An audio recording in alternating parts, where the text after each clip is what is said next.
And hello, everybody. Welcome to Wednesday night's Narrative Live. It's good to be with you tonight. I'm very pleased to have Brandon Wolf with us tonight.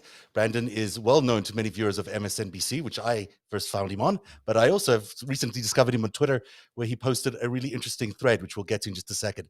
But Brandon, you're mostly known, which is kind of a difficult thing to be known for being a survivor of the Pulse Nightclub attack in 2012. But you've since become quite an advocate for all sorts of things related to LGBTQ rights, and specifically around this new Don't Say Gay bill. So we'll be talking a lot about that coming up, but I just want to say good evening. And why don't you tell us just one line about why people should be worried about the Don't Say Gay bill? Yeah, well, thanks so much for having me. Looking forward to our conversation. And the truth is, if folks don't want to see a national Don't Say Gay movement, if folks want to keep the country moving forward instead of pulling us back into the 1950s, 60s, and 70s, then we've got to care about what's happening here in the state of Florida, what's beginning to metastasize around the country. And I'm looking forward to sharing with folks how they can get engaged. I'm really excited about that. We'll be doing that right after we get to the starting block. Kicking our starting block tonight. 3, 2, 1. Peter Navarro, Dan Scavino, Vladimir Putin, and Konstantin Malofeev. And we begin in the House of Representatives, where there is breaking news tonight. Trump advisors Peter Navarro and Dan Scavino have been held in contempt of Congress. That's because they refused to comply with the committee investigating January 6th. That same committee has just received a cache of emails belonging to Donald Trump's lawyer, John Eastman. That's according to federal documents filed on Tuesday. The 101 emails were released to the committee after Judge David Carter ruled in federal court in California last week that Eastman had not made sufficient claim to client attorney privilege. The cache of documents sent between the 4th and 7th of January contains extensive communications between Eastman and others about plans to obstruct the certification of Joe Biden's victory in the 2020 presidential elections.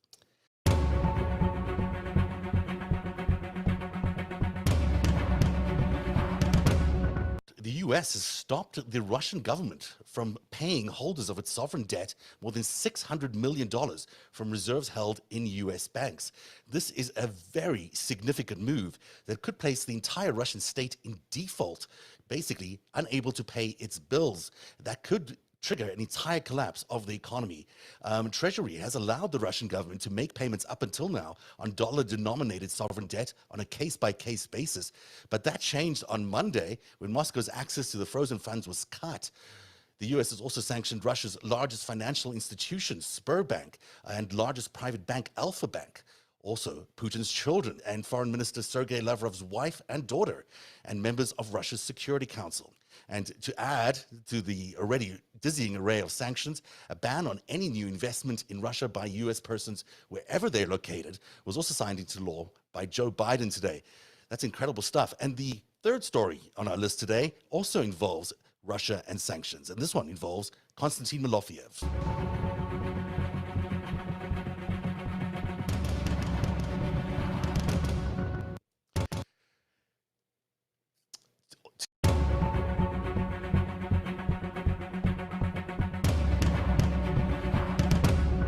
Also today, the DOJ unsealed an indictment of Putin oligarch Konstantin Malofeev.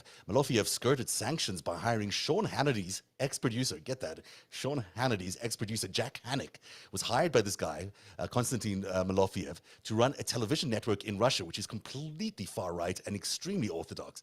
Now, Hannick and Malofeev also apparently, according to this indictment, conspired to pay $10 million to buy a TV network in Bulgaria. They also apparently bought one in Greece. And if you've seen our map of where we think Russia is intending to build its empire, you can sort of see why they would want an influence machine in Bulgaria and Greece. Malofeev is also very well known to narrative audiences for running influence operations against the United States. He's also done that, of course, in the Ukraine. Next, a version of Florida's Don't Say Gay bill becomes law in Ohio, and it's much more than just a preschool bill. It's another sign the GOP can't quit Vladimir Putin. We'll be joined by Pulse Nightclub survivor Brandon Wolf. That's right after this break. Hey everybody, it's Zev. It seems every day there's a new health threat. One of the best ways to reclaim your immune system is, of course, eating healthy. Your mom was absolutely right. But how do you get all the vitamins and nutrients you need in a convenient, affordable way? That's really tough. That's why I'm currently doing a 30-day self-imposed Athletic Greens challenge. The plan is simple. See if I can take the AG1 supplement throughout April every single day and track any increases in energy levels, overall well being, and boosts to my immune system. Today is day 5. It's just one scoop in a cup of water every day. That's it. No need for a million different pills and supplements to look out for your health. And I have to tell you, this actually tastes pretty good, this green drink. Most people don't like the taste of green drinks.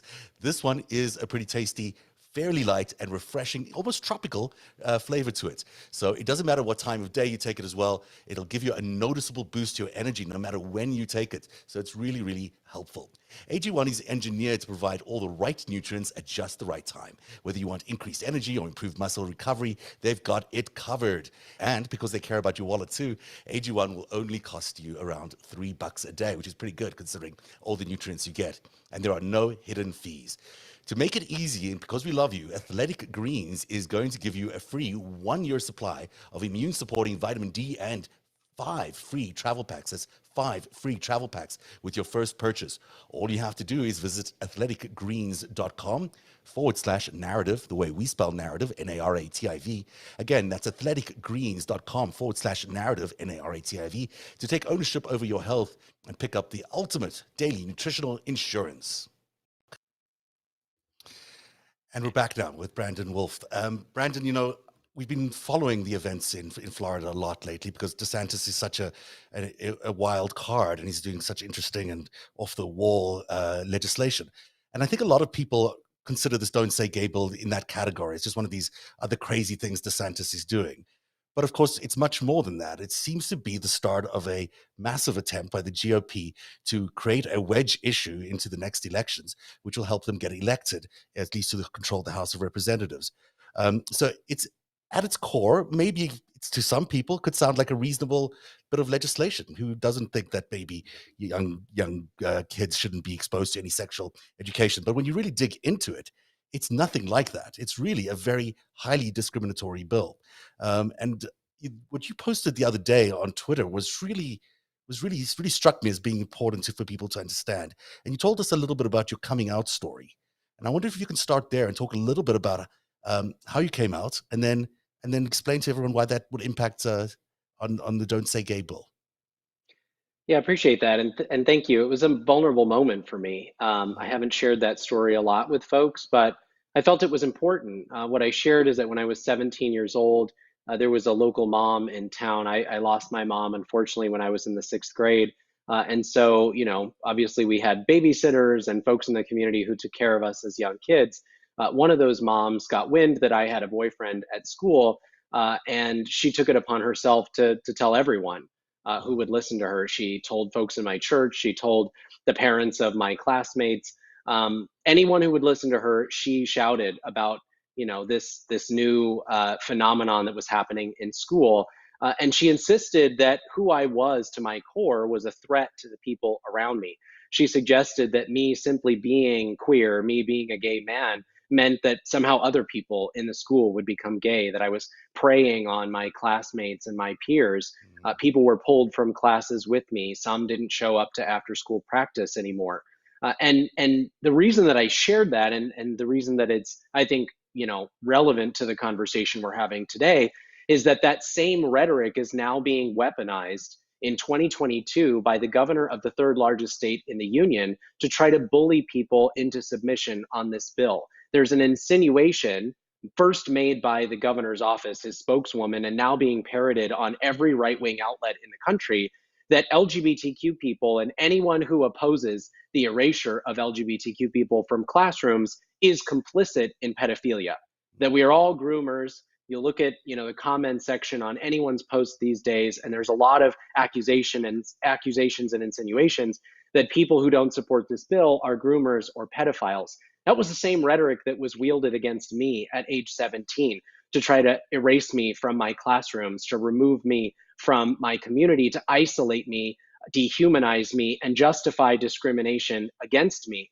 And unfortunately, it's being wielded against people right now. I had hoped that we'd moved beyond that dark period in our own history, but it appears that Governor DeSantis and others are dredging up this sort of age-old bigotry to use as a weapon against not just people like me who are grown and can sort of take it, but it's happening to young kids too. There's a 17-year-old kid here in Central Florida who can't post anything without a whole host of, faceless Twitter trolls accusing them of being a pedophile or of grooming their classmates. It's really sickening. It's disturbing. And once again, it's age old bigotry that's designed to dehumanize people and justify discrimination against them.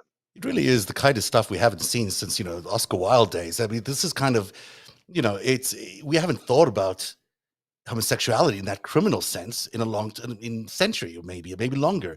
And so now suddenly comes DeSantis with this bill and basically recriminalizing the idea of homosexuality, at least in the public sense. I mean, there's no crimes attached to it, but there are crimes attached to it because there will be fines levied, I guess. How does the Don't Say Gay bill work? I mean, what if you contravene it? What if a teacher does decide she wants to teach, or he wants to teach his class about gender identity or something at an age when they're supposedly not allowed to learn this? What happens in that bill? Well, let me paint a really clear picture for you of a possible outcome of the Don't Say Gay law. Let's say a second grader comes to school with their family tree project. That's a required assignment in Florida public schools, and they've drawn their family on this, little cartoon tree. They get up in front of the class and they decide to present their family, and they say, on this branch, I have my two moms. Another kid in the classroom says, well, that's weird. You can't have two moms. Where's your dad? And a teacher says families with two moms are just as much a family as anyone else's. If that second kid goes home and tells their parents, who become enraged that this teacher has now instructed the class on sexual orientation, they can sue the school district for allowing it, which means that these cash-strapped school districts who already don't have the resources to staff schools, to keep paper on the printer shelves, to keep books there for kids to read, who already desperately need more funding and more resources, those cash-strapped school districts will now face a lawsuit. And by the way, there is no mechanism by which that school district can recoup any of their legal fees, even if that lawsuit turns out to be frivolous. And so the question becomes, well, what do those school districts do ahead of time in order to stop themselves from being in that very difficult situation? And the answer is there's a chilling effect that's already happening across the state of Florida. There are books being ripped from shelves. There are rainbow safe space stickers being peeled off of windows. There are principals telling teachers not to talk about LGBTQ people at all because they simply don't want to risk finding out just how far the vague language of this bill goes. It's really quite terrifying.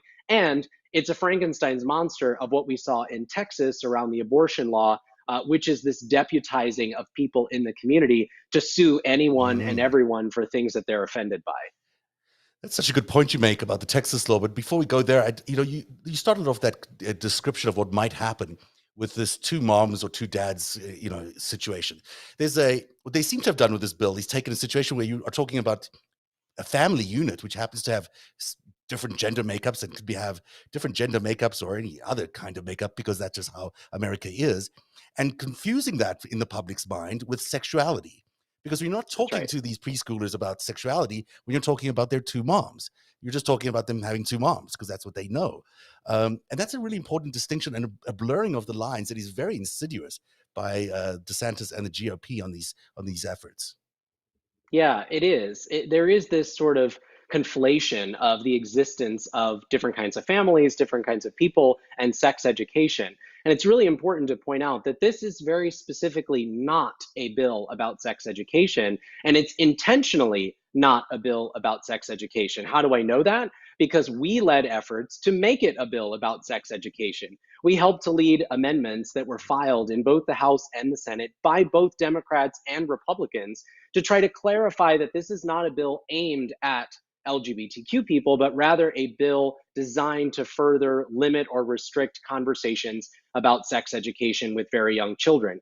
And guess who are the ones who killed those amendments? Republican lawmakers. And why did they do that? They said because it would strip it of its most important element, which is this idea that we can't talk about sexual orientation or gender identity in any form. In fact, it was the Senate sponsor, the guy who filed it on that side, who on the floor of the Senate said he was drawn to this bill because he's deeply concerned about how many young people feel comfortable coming out of the closet and wanted to find a way to put a stop to I it. saw that clip on your Instagram. It is really interesting. And this guy has a basic theory, that there are more people coming out of the closet, or more people transitioning into, transsexual identities, transgender identities. I'm sorry, but they're doing so only because it's a kind of a fad. It's been, or they're being influenced by their education, or by their colleagues, or student class. I mean, it's sort of like that. It's catchy, that this idea of being gay is catchy, which we know, of course, is untrue.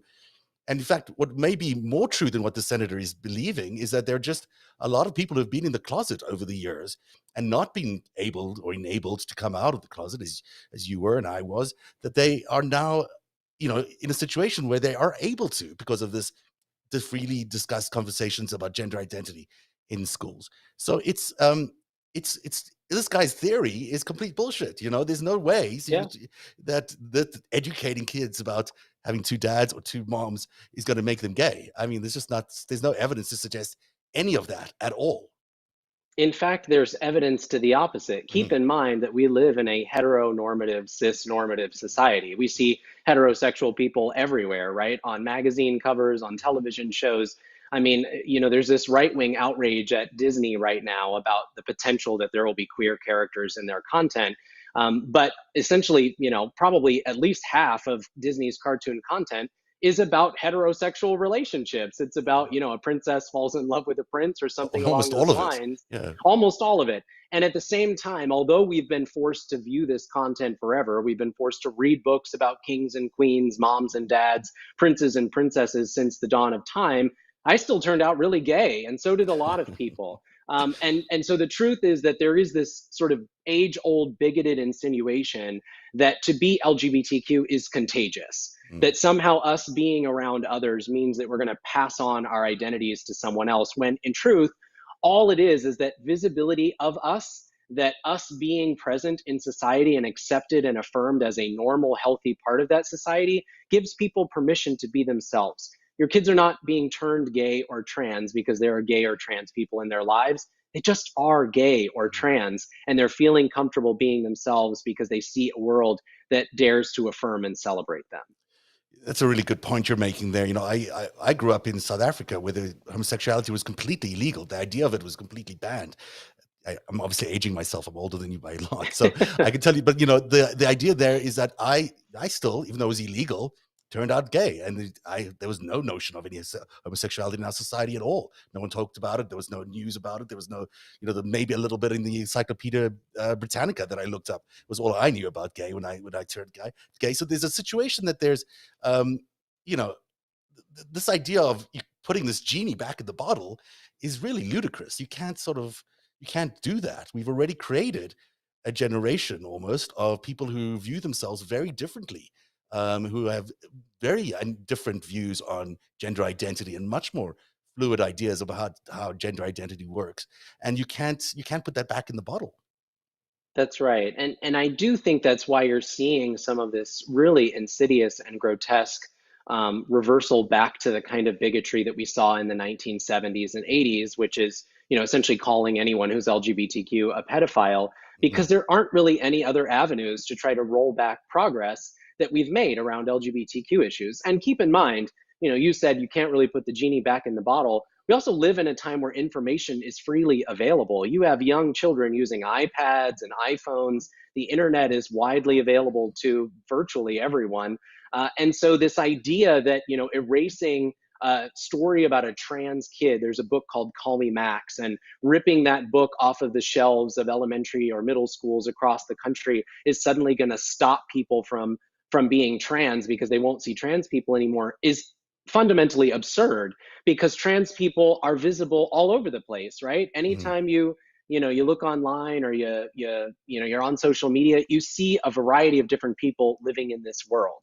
You see that the world is not just the little box that you live in, but rather that it is a broad swath of diversity that includes different genders, different sexual orientations, different races, ethnicities, and that is what makes us beautiful as a human race. So I think, to your point, you're right. There is no putting that genie back in the bottle, no matter how much you dredge up the oldest bigoted tropes in the book. However, the fear is that they will try. I mean, it seems to me They'll that they will try. try. And if this is the first step, is by, talking about preschools, that's the first test of a wedge issue that will grow in the same way that they've done before. I mean, this is not the first time gay rights has been used as a wedge issue. I don't remember the year, but certainly Bush used it once, quite Yeah, successfully. 2004. Yeah. I was a sophomore in high school. I Yeah. remember it well. I mean, it was a big year for them, and they needed to win, and that's what they used. They couldn't win any other way, and maybe that's what the GOP sort of figured out, is they needed to create all these, these side social issues that will inflame reaction in schools, particularly. Certainly, that's what the feel has been for the last year. They've been targeting school boards. They've been targeting school education in terms of race. Now they're targeting school education in terms of LGBTQ rights, and it's almost like there's no safe zone anymore. You can't escape politics even in schools, which used to, we used to protect our kids from this kind of stuff. And now we've just let our entire school system become a political playground. Yeah, it's really unfortunate because the folks who support this bill talk about we just want teachers to teach math and science and reading, and teachers would love to be able to just focus on teaching if politicians would get out of the way. This sort of politicizing of every area of life is, in my mind, sort of a metastasizing of the Donald Trump effect. That Mhm. instead of running on actual policy proposals, instead of trying to make life better for their constituents or do the jobs that they've been elected to do, these politicians are obsessed with trending on Twitter, with seeing their names on a Fox chyron somewhere, with climbing the political ladder to their next destination. And leading the charge is Governor Ron DeSantis, who is addicted to the idea of running for president someday.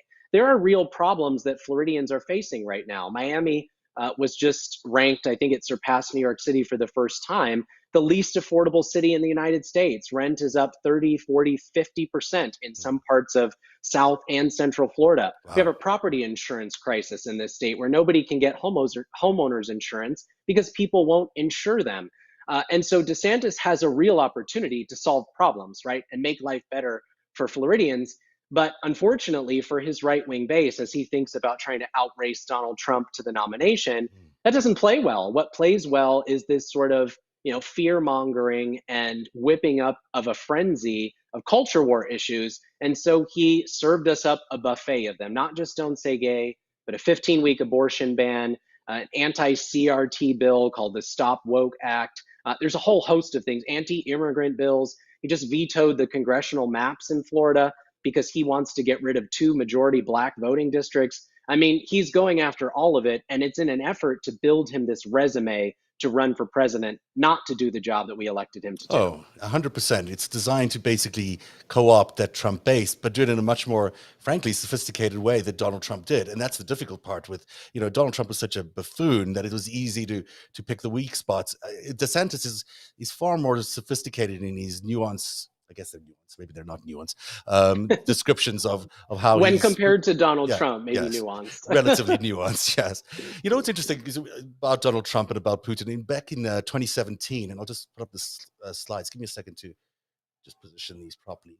In 2017, I wrote an article for this blog, for my narrative blog, about what Putin was doing with the LGBT community in the United States ahead of the Trump elections. So this there, this goes here. This is live, so we do this. It turns Oh into a no, we podcast got. later on, but the audience loves to see me move things around because I'm I'm slow. not technically savvy, See, now so there's you're 3 of you're me. doing There's better an than extra. I There's an am. extra one of That's me. great. This is the article that I published. So back in it was called Divide and Conquer, and basically I'll read you the first part here. Beyond Facebook, Russia colluded with U.S. anti-gay groups to stoke tensions over LGBTQ equality in the run-up to the 2016 elections. And it says, this is a quote from Vladimir Putin. God has decided, Putin told Oliver Stone in Showtime's Putin's interview, I believe it's my duty to uphold traditional values and family values. But why? Because the same-sex marriages will not produce any children. That's the Russian president said. That's his excuse, at least. It's not illegal to be gay in Russia, but it's a crime to wave a pride flag, show same-sex public displays of affection, or demonstrate for gay rights. Gay Russians in Chechnya are routinely rounded up and tortured, and vigilante gangs use social media to lure hundreds of gay men on fake dates where they are filmed being beaten or sexually humiliated. Everything from same-sex emoji bans to a total prohibition on coming out publicly has been considered by the Russian legislature. And in fact, this whole "Don't Say Gay" bill at school, it has its origins in what Russia first passed many years ago. Um, do you know much about Putin's influence in this realm? I'm not read on Putin's influence on American LGBTQ Mm, issues. I can say I think it's pretty clear, that Putin's fingerprints are all over a lot of the very divisive issues that our country faces right now, as he, mm, worked really hard to get Donald Trump elected president.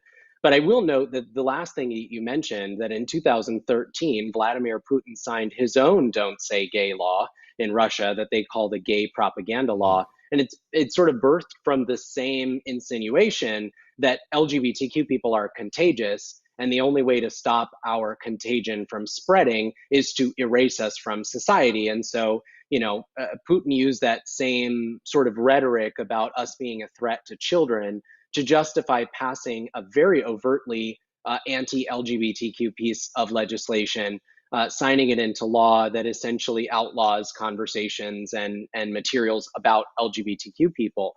Florida's "Don't Say Gay" law is not that far from the 2013 Russian version.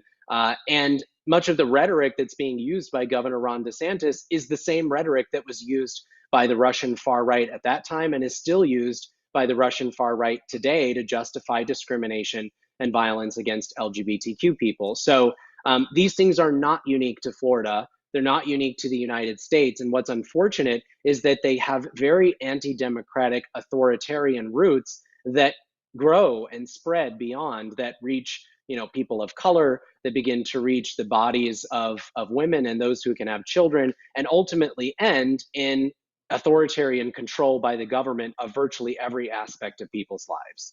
So it won't surprise you then when I tell you that the main reason that it came to the United States, the main reason that we have the same kind of bill here and the same kind of rhetoric is because the Putin, under this oligarch that I mentioned earlier in the show, Konstantin Malofiev, created something called well, he called it the World Congress of Families. Of course, it's an anti-gay movement, and it was headquartered in the United States. And Malofiev was basically a key financier of this thing, and it started. I guess in 2013 that they started moving people in terms of visits, in terms of delegations going from Russia to the United States and vice versa. And they've built this whole platform around the world of, a focus on the families, Congress of Families, all this kind of idea that they're pro-family, but really the subtext of it is that they're anti-gay. And a lot of the attempts to try and ignite a sort of a furor around the LGBTQ issues in 2016 revolved around this movement getting Trump elected. And this is one of the pillars. We know about the other ones. We know about Black Lives Matter. We know about all these others. But so was the World Congress of Families. And I find that really interesting, particularly because, we at around the same time as all this was happening in 2016 is when you were, and all of us were confronted, but you personally, you were confronted by this shocking event at the Pulse Nightclub. And I can't believe it's only 2016. It feels a lot longer ago because we've all been through so much. But it also We feels, survived the Trump yeah, we presidency. did Yeah. survive the Trump presidency. It's been a hell of a time.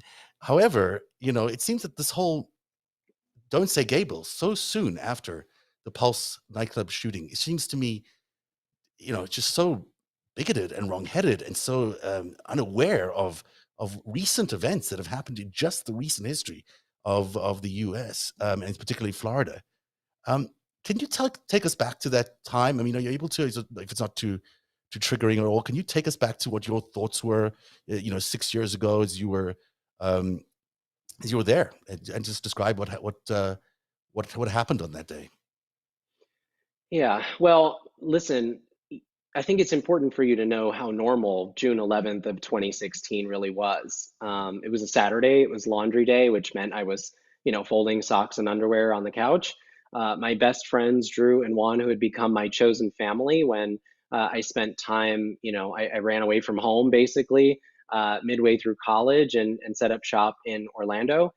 And Drew, who you see on the screen now, sort of saved me. He was the older brother that I needed at that time. He taught me to love myself. He taught me to be compassionate to others. He taught me to be proud of who I was. And so, as this June 11th of 2016 day wound to a close, I did the most normal thing. I texted Drew and his partner Juan and asked them to go and get a drink with me. They got to my apartment just before midnight, which was a little late for us. We listened to the same soundtrack we always listened to. We watched the same music videos to get us in the mood to go out that we always listened to. We made the same drinks we always made. And when it came time to decide where to go, we just picked a club that we were very familiar with. Pulse Nightclub was one of the first places I held hands with someone I had a crush on without looking over my shoulder first. Pulse is one of the first places where I wore my skinniest pair of jeans without fearing that someone might call me a homophobic slur or worse. Pulse was a safe space for LGBTQ people and specifically for queer people of color like myself. We got there and the line was as long as it always was. The same sort of angry drag queen was there at the front desk to take my $5. We went to the same bartender we always went to, ordered the same drinks we always ordered. Drew had a master's degree in clinical psychology. And so when he had a drink or two of his cocktail, he would give you a free therapy session, whether you wanted one or not. And so we went out to our usual spot on the patio. He talked about how much he cared for all of us, how much he wished that people stopped letting the small things get in the way of one another. And he draped his long arm around my shoulder and he said, you know what I wish we did more of is tell each other that we love each other. It was just a few minutes later that the most normal night of my life became extraordinary. It was just before 2 o'clock that I stepped into the bathroom. We decided we were not 19 years old and we didn't need to be closing a club anymore. And so I was just going to use a restroom and we would call an Uber and go home. I remember the same urinal that I'd stood in front of so many times before, the same poster on the wall with the same painted drag queens' faces on it. I remember there was a plastic cup on the edge of the sink looking like it might fall off. And I remember how cold the water was from the faucet that night. I remember the first sound of gunshots that rang out in the club, this feeling of fear and panic, the hair standing up on the back of my neck. I remember the smell of blood and smoke that filled the room, this locking arms with a dozen people that I'd never met before and making a break for an exit. I remember telling myself not to look left into the dance floor of the club because I knew that I'd never forget what I saw in there. And I remember midway through the room, the fog sort of swirling at my feet, wishing that I'd gotten an opportunity to say goodbye to my parents because I just figured that I would die in there.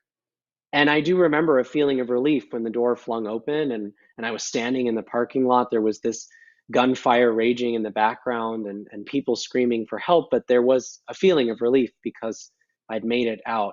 And I also remember how fleeting that was when the realization hit me that my best friends, Drew and Juan, my brothers, the people I love more than anyone, were standing exactly where they always were, wrapped in each other's arms underneath the disco ball, which was right in the line of fire of that man and his assault weapon. Wow. You know, people don't maybe appreciate how you can find your chosen family in an LGBTQ community that is just like your family. They become so close to you, and it seems to me that Drew and Juan were those people to you. They were your chosen family, and Yeah. so to have them ripped away in a safe place like the Pulse nightclub. Another thing that people probably don't realize is the safe places that we need to find as gay people, because there aren't so many safe places in the world. And so to have all of that happen in one place is such a violation of of your of your youth at a time like that, that it seems almost intentionally designed to terrorize a specific kind of, it's obviously designed to terrorize gay people, but also designed for a political purpose. It seems to me like that whole thing was so particularly vicious and so particularly hateful, that it almost supersedes any other kind of terrorist attack that we've seen in the US because of its nature and who it chose to target. For me, it was a stark reminder of some of the things that you've mentioned, which is how important safe spaces are for LGBTQ people. It was a reminder of how critical chosen family really is. The truth is that safe space as a term has largely been perverted by, online trolls, and it's sort of a bludgeon against people that if you need a safe space, you're not tough enough to handle the world as it is. But for queer people, safe spaces are lifelines. They're the places that we carve out to be able to be ourselves without fearing discrimination and violence. When I was a kid, school was not a safe place. Mhm. Church was not a safe place for me. Home was not always a safe place for me. The safe places that I had were the ones that I carved out with my friends. And when I moved to Orlando, I really discovered that chosen family is a safe place too. Mhm. They're the people who love you unconditionally. Maybe the first people I met in my adult life that loved me without condition. And for so many queer people, those are the things that make the difference between making it to tomorrow or not.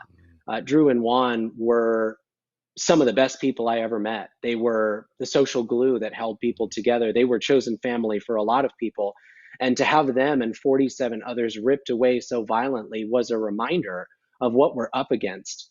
And for me, it's a reminder that rings really true right now because we're talking about rhetoric coming from the governor's office in the third largest state in the union that produces the kind of conditions that create violence against LGBTQ people. And I'm not saying that to be hyperbolic or alarmist. I'm saying it because when you so dehumanize LGBTQ people, when you just conflate our existence with something scandalous or sexual in nature, you give people eventually license to take actions against us that they would not otherwise feel empowered to take.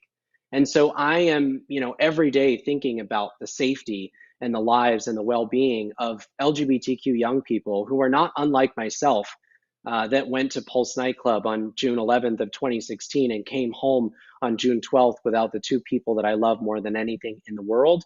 And I find the rhetoric right now not just to be grotesque and vile on its surface, but also distinctly dangerous because I've seen the other side of what happens when we fuel hate and hand it a weapon. Mhm.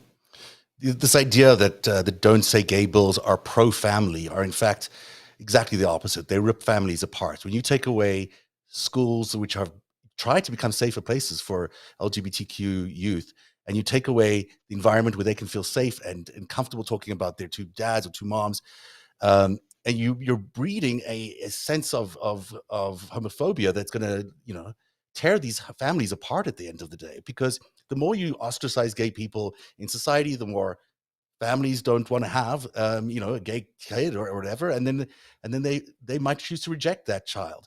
The opposite is true if you include them. So these Don't Say Gay bills are not anything that are pro-family at all. They're actually the exact opposite, and destructive to the family units. And then what that leads people to is, as you point out, a lot of other really negative things with it's suicide or mental health issues or addiction issues. They're all ultimately come from that family unit being shattered at the end of the day by homophobia. And That's the right. mental health challenges that people are facing going forward in a society that has reintroduced this gay these Don't Say Gay bills or stuff like that are tremendous. I mean, they really are going to damage kids going forward in every way, for generations to come. So this is not just like a fleeting, oh, let's have a populist bill that might get DeSantis elected. This is a fundamentally challenging piece of legislation that could damage families and children in our society for decades to come. Yeah, you're right. And we know that's happening because young people are telling us that. Mhm. The Trevor Project did a poll recently that said 66% of LGBTQ young people and 85% of transgender and non binary young people specifically have said that their mental health has been negatively impacted by these bills and these policy discussions. And let's drill down further into what you're talking about with mental health outcomes. These are young people that are particularly vulnerable. These are young people that already face higher rates of depression, of anxiety, of discrimination, of bullying, of sexual violence. These are young people, LGBTQ young people, based on data we have from the CDC, are 4 times as likely as their peers to attempt suicide before they graduate high school. And they're not doing that simply because they're LGBTQ. They're doing it because they face family rejection, because they can't find a place to belong, because they're told that there's something wrong with them or that they're other simply because of who they are. The way we combat that is by creating an environment that tells kids they are perfect exactly as they are, that tells young people that families come in all shapes and sizes, that they might look different from yours, but that all of them are worthy, all of them are of value. We help those young people by creating affirming and diverse societies, not by censoring conversations about people, not by erasing people, not by ripping books about people off of shelves. And it's easy for us to get lost in those numbers as just statistics, that they're 4 times as likely as this, that it's 66% of that. These are not just statistics, these are kids we're talking about. These are children who go to school and feel ostracized because they don't see themselves reflected. Maybe they're bullied in the hallways. These are kids who go to church and hear from a pulpit maybe that there's something wrong with them simply because of who they are. These are kids that then go home and may face family rejection, may be worried that their families will find out who they are, and ultimately decide that it's easier to take their own lives than to live to see tomorrow. The fact that those numbers are so staggeringly high among this population of young people is what these politicians should be focused on. Mhm. If they care about families, if they care about protecting children, then they would be doing everything in their power to create an environment that uplifts the most vulnerable population of young people that we have, not an environment that's demonizing them for political gain. Absolutely, well said. It really is a public health threat what this bill it entails, and it's something that parents should take very seriously because we think about it. Every family has a gay person in it. Probably extended family has a gay person in it. There's not a person in America who doesn't know a gay person as a friend or a family member. Do you really want that family member to be suffering in the same way that generations of gay people have suffered before we had the LGBTQ rights? I mean, we've had incredible movement in liberalizing our society towards acceptance, and it's been well accepted. Like, it's not like there's been people have been fighting in the streets or rioting because of gay people. They've sort of accepted the fact that the LGBTQ people should get married or could be able to get married or adopt all these other fundamental rights. There's been nothing to suggest that it's been rejected by society, and yet here comes this legislation which seems intent on reigniting and redividing America, which is not what America is about and not at all what we've been striving for generations to do. It's unfortunate. And of course, it's extremely damaging. You mentioned all the progress that we've made. And listen, I'm not naive, and I don't think people in our movement are. It's not as if we won marriage equality and adoption rights and all opponents to equality like shook our hands and said, good game, and moved Yeah, on to the next fight. right. They went back to their war rooms and they started to craft policy proposals that would begin to chip away at those things.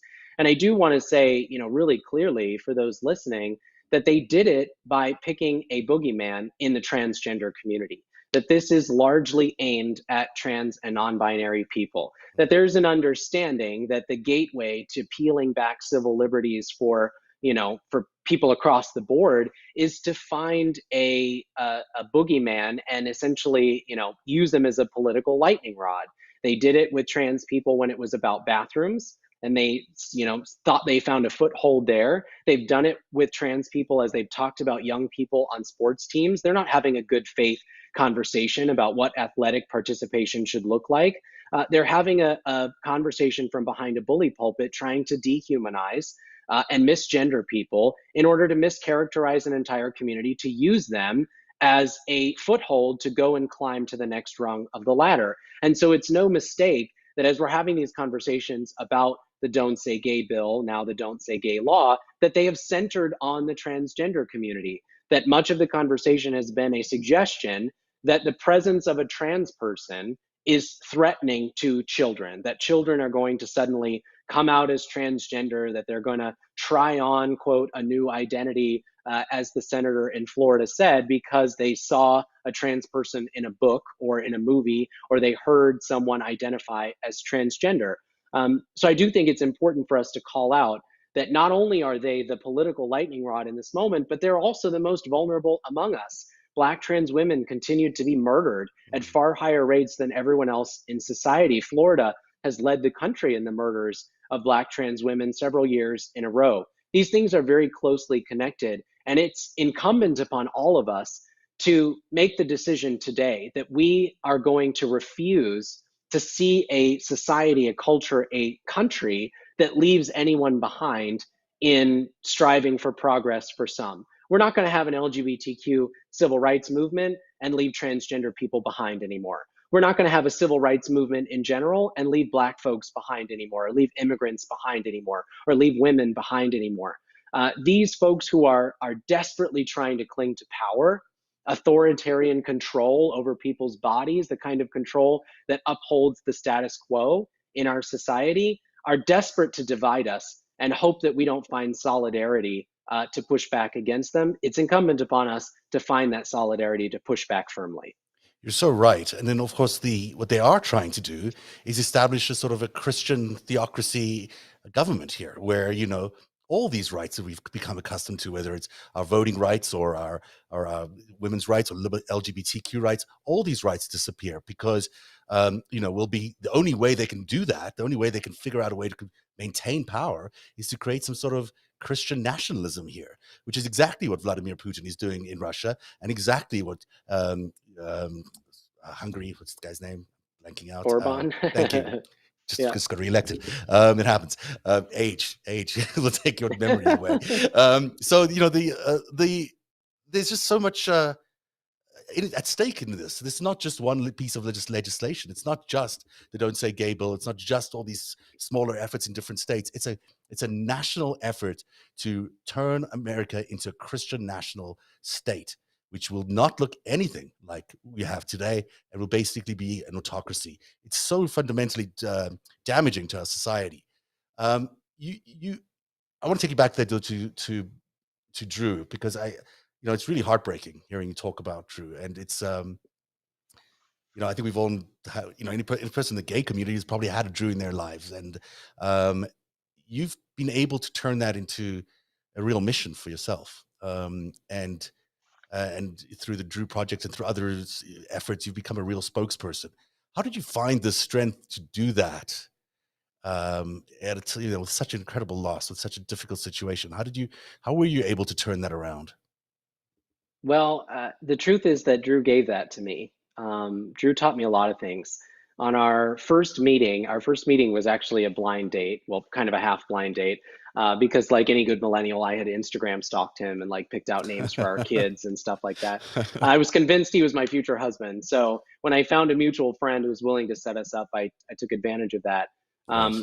We went on a dinner date, and he immediately, as soon as I sat down, said, I have a question for you. And I thought, well, okay, small talk, I can do this. And he said, what are your thoughts on the for-profit healthcare industry in America and its impact on consumers? And I was floored. I thought he was going to ask me my favorite color, maybe to start, but it turned into a night-long conversation about the things that we believed and why we believed them. And I tell that story because that's who he was. He was so unashamed of how he felt and how passionate he was about things in the world. He was unafraid of asking tough questions and challenging you to be the best version of yourself. And so, when we got the news that he hadn't made it off the dance floor, I wish that I could tell you that was the moment that I felt galvanized to go out and share my story and advocate for our community, but it wasn't. I crawled back into bed. I put a bottle of whiskey next to my pillow, and I wondered if maybe drinking myself to death would be easier than facing the loss of the person who had taught me so much about moving through this world as a genuine human being. But then 6 days after the shooting, we had a funeral service for him. And his mom was so gracious. She asked me to be a pallbearer that day. And so as I was pushing his casket down the aisle, I found myself sort of grabbing the side so tightly that, my knuckles were turning white. And it's because I didn't want to let go of my best friend until I'd found the right words to say goodbye to him. When we got to the front of the church, I looked down at the casket and I made a promise. I whispered it just for him. And I said, I will never stop fighting for a world that you would be proud of. And at the time, it felt really small. Like maybe that's one policy win or one little thing I can do in my community. But as time has gone on, I understand that that's not only a really big promise, but it's also a promise that applies to all of us, that a world that Drew would be proud of is a world that all of us can be proud of. It's a world that everyone can live in without fear of discrimination or violence, where they can be themselves the same way that Drew allowed me to be on our very first hangout. I call it a date today, but he'd probably call it a hangout. That's a world that we all deserve. And it's a world certainly that LGBTQ young people deserve. And so when the going gets tough, when the governor's spokeswoman is out on Twitter calling everybody left and right a pedophile, I think about the promise that I made to Drew and what that requires of me, the courage that it requires, the strength that it requires. And I think about the courage and strength that Drew would have if he were still here to be doing the same thing. Wow. You really are an inspiration. What an incredible story. Oh, thank How you. can people help you? How can people join your efforts here to fight this law, but also just to maintain a real presence of the LGBTQ rights in general? Yeah, thank you. So I'm going to encourage people to do two things, to visit two websites. The first is freetosaygay.org. That's freetosaygay.org. And you can learn more about the Don't Say Gay law. We've got an explainer on there. My boss made me get on TikTok, so I apologize if I'm not an expert at it, but I tried to do a quick TikTok explainer of some of the things we've talked about today. Yeah. You can figure out there how to, get involved, donate, share your story with us if you've got a story that you want us to elevate. That's a really great way for people to get involved. You can also check out the Drew Project, thedrewproject.org. It's DRU Project. That is the organization that we founded in honor of my best friend. We asked ourselves, what would a legacy look like if he left one behind? And it was obvious to us that we would just do what he would be doing if he was still here. And so to date, we've given over $100,000 in college funding to LGBTQ Well, young people. We've given out over $15,000 in grant funding to Gay Straight Alliance clubs at schools across the country. And so if you want to help us continue to do that work to lift up queer young people, you can go to thedrewproject.org. And then finally, our work right now is not only to fight back against policy, but to work really hard for the hearts and minds of the American people. We've made an incredible amount of progress, whether it's on marriage equality, adoption rights, non-discrimination protections, or just building a world that affirms LGBTQ people as we are. But just because we did that work doesn't mean we can take it for granted now, all the things that we've fought for. Our work is to have tough conversations, to push back against the kind of homophobic and transphobic rhetoric that right-wing politicians are using right now. Our work is to have tough conversations with people who may not understand these issues, to ask tough questions when we don't understand it. If you find yourself saying, well, I get most of the LGB spectrum, but I just don't understand trans people, that's a spot you've got to interrogate. It yeah. means you haven't met a trans person yet who's changed your life, and your challenge is to go out and find them and get to know them better. Everyone is challenged to do that. Even if you can't pitch in $5 today to an organization of your choice, you can have tough conversations and ask tough questions to expand your knowledge and continue to push for that progress. We can make a world that Drew would be proud of. It's a world that all of us can be proud of, but we can't do it by accident. We have to work for it. Absolutely. Well said. I think the entire platform of the GOP these days is about division and about creating others in our society which don't really exist. I mean, sure, there are a lot of people who are biased against one thing or another, but not to the extent that we've seen over the last few years. And whether it's these sort of uh, events that happen, which may be organized or not, that either create conflict or attempt to ignite differences between different people. They're all just manufactured gaslighting of our society. And the whole point behind the GOP's strategy is to divide us as much as possible. So any efforts where people can meet people like you or meet any other gay people, they're not so scary after all. When you go into if you go to any of those nightclubs, you'll find them fairly fun place to be. Or people will be happy. There'll probably be We less welcome you fighting. anytime. I'll Yeah. be at Southern Nights, I'm sure, Yeah. in the next week here in Orlando. I'd love to meet folks. Yeah. So, it'll be a really good thing for people to try and do that. Because, your kids aren't, even if they aren't going to be, if your kids do land up being gay, it's not the end of the world. It really isn't. It turns out to be quite a joyous thing for gay people, and also a real sense of identity and family and belonging, which they otherwise not have. So, Brandon, I want to thank you so much for being here tonight. I could talk to you for a long time because I really want to hear the rest of your story. But I'm kind of stunned that no one was ever convicted. Is that right? Of the Pulse shooting? No one was ever convicted for that? Yeah, so the man who committed that atrocity was killed that night in a police firefight. Hmm. And so for many in the community, it has never really felt like justice because there wasn't a trial, there wasn't a moment where someone is held accountable for their actions. I think maybe that's why I've sort of hitched my future and my vision onto creating a better world to try to stop things from like Pulse from happening in the first place. Because for me, that's what justice looks like.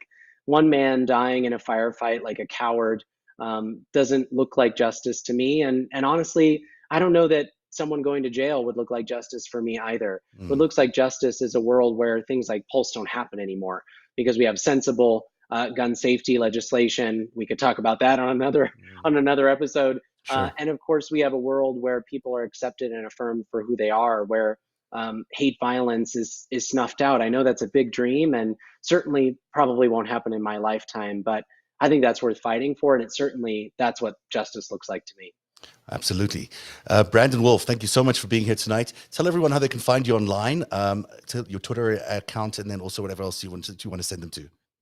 Yeah, thank you. My Twitter account is at bjoewolf, bjoe, that's BJOEWOLF.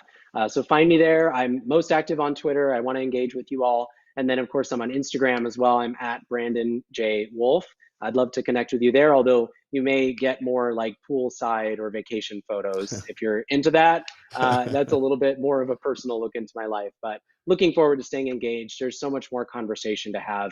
Certainly, Florida's Don't Say Gay law is just the one of many that we're witnessing right now, and it's not the end of the fight, especially as we look toward DeSantis's reelection cycle in November, and then as he starts to try to build himself toward a national platform in 2024.